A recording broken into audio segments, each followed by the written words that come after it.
Today we're going to be installing the Vortex 3-9 by 50 rifle scope. Keep in mind I purchased this with my own money and I actually got it used.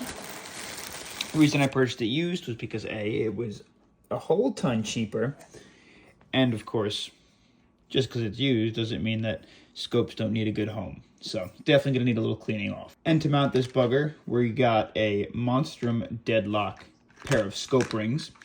And prior to installation and explaining why I went with these options and what I've used prior, I got two crazy links for you, or I guess three. One will be this in the description and this in the description, and the other two are a link to a Discord channel that has all airsoft sniper platforms available and professionals on each platform that you can speak to.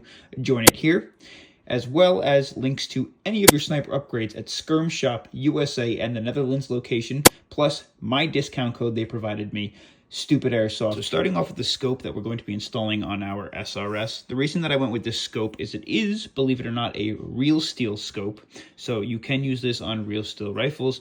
It is one of the lower price range. I believe they retail for around $160 something. I got this guy for $100 shipped, which was incredible, and it's in pretty solid condition. Now, for the guys who are going to sit here and yell at me for throwing real steel scopes onto a toy, either A, you're uneducated, or B, you hate having fun. The reason that we do this is because, well, we want it to hold zero, and maybe we're not firing off a real steel replica or a real steel firearm, so there's no recoil, so why does it need to stay on zero if we're not abusing it? Well, we are, because where you guys are standing at a range in most cases and just firing off out of the distance, we're crawling through bushes, throwing the replica on the ground, tossing it on our back, tossing it in the bag. We are abusing it, and it's designed to take abuse. It's kind of like a hockey stick for a hockey player, or a catcher's mitt for a baseball player. It's a tool. It's designed in a way that we are going to abuse it, so you want a scope that's going to hold zero the entire time that you abuse it. For my previous two scopes that I've used, and I was going to choose one of these and just get it again and throw it on this replica, but everybody kept requesting and telling me that the Vortex optics are fantastic, so I had to try one out. But on my baby, my TAC 41, I run the Navrits. This is the premium scope. It's pretty expensive. It's like a $200 scope. It's great. Again, holds zero. It's got all the bells and whistles on it, and it's really, really treated me well. On my not so used SSG-10, I have this, it's like a cheaper of the group, Bushnell, which is a real steel scope, and again, it's treated me well. It's small, it's very light in comparison to the Navrits premium scope, and the eye relief is honestly very good. The Vortex optic, it's obviously got that 3-9 zoom function. It turns, as you'd expect, super smooth. No clicking, no nothing. Trying to get an idea of what all of these do. Not sure what twisting this does. I believe this is your focus. So obviously focusing at what range you're at. Then you have your adjustment knobs, your top, your up and down, and then your right and lefts. Cool.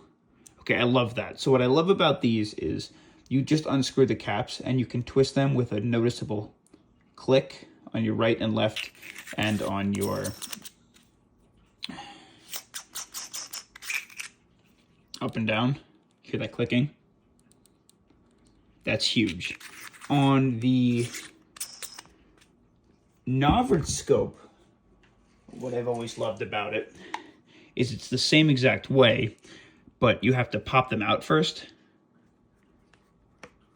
See that? They pop out, and then you can twist them.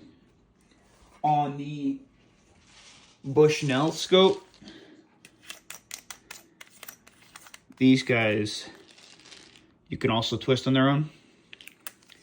I've always, and still will, never purchase ones that you have to use a tool. You should be able to twist them on the go in case you need to make adjustments. Ideally, you want to make your package or whatever you're carrying as light as possible. So you don't want to carry around a bunch of hardware and stuff. You wouldn't want to be teching on the field. The reason that I purchased this, because even if you get them secondhand, they have a lifetime warranty. Let me say that again. A lifetime warranty. No matter what you do, you don't need to explain it. If it breaks, it is covered by Vortex optics. That's ridiculous.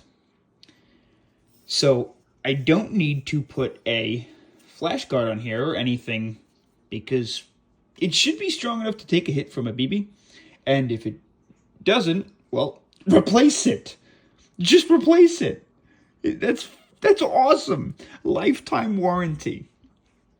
I also purchased these Monstrum Deadlock scope rings. I very much so like Monstrum stuff, and you can purchase all their things on Amazon, which is super cool. My goal in mind was to get a set of scope rings that were super, super close to the rail, or as close as I could to the rail with the optic. And as simple as the matter is, it reduces my risk of aiming, seeing a clear sight picture, and still accidentally aiming into a stick or into a bush or into a leaf even, because with airsoft, a single leaf could totally deter the direction that your BB is flying. So these come in a nice little box. Wow. I love Monstrum stuff. It's very cyborg-esque, and I say that because they have a sight, a red dot sight that's called the Cyborg that I have, but it's all very futuristic looking, if that makes sense. And obviously it comes with all the necessary hardware. Fantastic. Also, it should be super sturdy, because unlike most scope rings, these guys have 3 screw ports instead of just the standard 2, or some that don't even only have 1. Get the Allen key out. Okay, so I took all the screws out, and in most cases I like to throw these guys onto the scope first and then onto the rifle later on, just to make sure that it sits where I want it to. I like to spread them out as far towards the edges as we can to start off. So we'll go ahead and throw this top piece on, and we'll drop all of our screws in. Now we tighten this down. You're going to want to tighten it down relatively tight, but enough so that you can still move it. And there's 2 reasons for that. The first reason is because you're going to want to be able to level the scope. And the second reason is you have to make sure that you can seat this little bar at the bottom into all the points on your rail. So it's going to need a little bit of wiggle room. All right, now check this out. These guys are still kind of loose. We're going to loosen these, just enough that we can clamp it on. And then we're going to level this bad boy, and I'm going to show you how we're going to do that. It is super duper simple, as long as you take your time and get yourself a cheap double level. So I think that should be enough. So first of all, you're not going to see me doing this. I'm going to do it off camera, so you won't see me aside. The most important thing is to take the stock and butt it up against your shoulder. After you butt it up against your shoulder, find the correct position of where your scope has the most relaxed eye relief. So the most comfortable place for you to just look into the scope and you can see the clearest picture. So right now I'm going to do that off camera, and we'll maneuver the scope based off of that. See, like right here, it's a little bit too far forward for me. I feel like I have to lean my head forward in order to shoot and get a clear sight picture. So we're gonna move it back a little bit and we'll take a look. And that looks super cozy. All right, so hold this guy down. And I'm gonna tighten down those screws on the far side. Now the rail is one size fits all, so if you tighten these down, it's just going to tighten down the correct way. You don't really have to worry too much about that. Just get them screwed on in.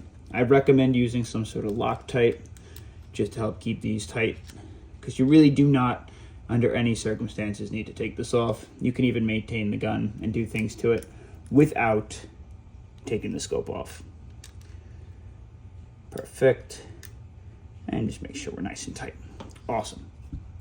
Okay, so when it comes to leveling the scope, check this out. All right, leveling your scope is as simple as buying a stupid cheap little plastic bubble level, because if your scope isn't level, you're gonna be shooting all over the place no matter how much you adjust it.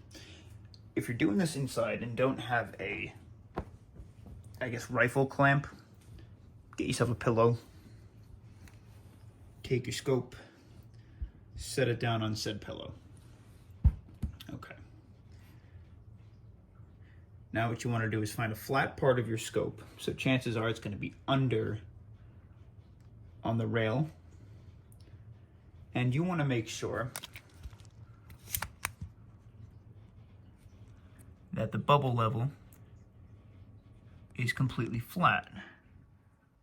Even if you have to tilt it a little bit. Can you see how the bubble level is completely flat? It doesn't matter if your rifle is flat forward and backwards. It matters if it's flat right and left. So it is. So now that it is, we're going to take our bubble level and we're going to toss it on top of our scope. And you'll notice how it is not flat. What we need to do is adjust the scope to make it flat. And sometimes this takes a little going back and forth. It's like right now our scope is almost flat. We can go a little bit flatter. Boom. Okay, so our scope is super flat, but now we have to make sure the sniper is flat again. Okay, got it. If you notice when we put this guy onto the scope, we're nice and flat. And then if we put it onto the replica without moving it all over the place, I just hit it, but it's still nice and flat. So again, both are flat. So with both flat, all we're gonna do now is very carefully, without moving anything, go around and tighten this on up. Tighten this on up. I'm just gonna hit these edge screws for now to keep the scope in place. And then we're gonna take a look. So the scope is flat and the rifle is also flat. The bubble sits center, and we can go ahead and tighten up all of the other screws.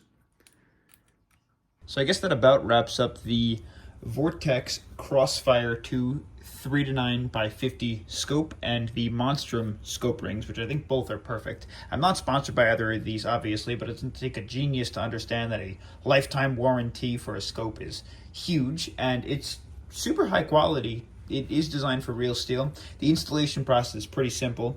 And up next, we have the firing test. This is kind of wrapping up the Silverback SRS upgrade series, which we have completely loaded up with all of the Stalker parts and whatnot, and the Stalker hop unit and all the upgraded barrels and whatnot, and the upgraded feed tubes. This thing is an absolute sleeper, and I cannot wait to field it. But yeah, we're gonna go do some FPS testing, some consistency testing outside. I'll show you all of that in the next video. But for now, do me a favor, check out the link in the description. If you're buying any upgrade parts, it helps me if you head over to Skirm Shop and throw in my discount code using my links, and join our Discord channel if you have any questions for me. I'll be there talking to you guys one-on-one. It's a fantastic place, and there's a bunch of people there who know a lot about airsoft sniping and almost any platform that you'd like. So I guess I'll catch you on the final firing test for the Silverback SRS upgrade series.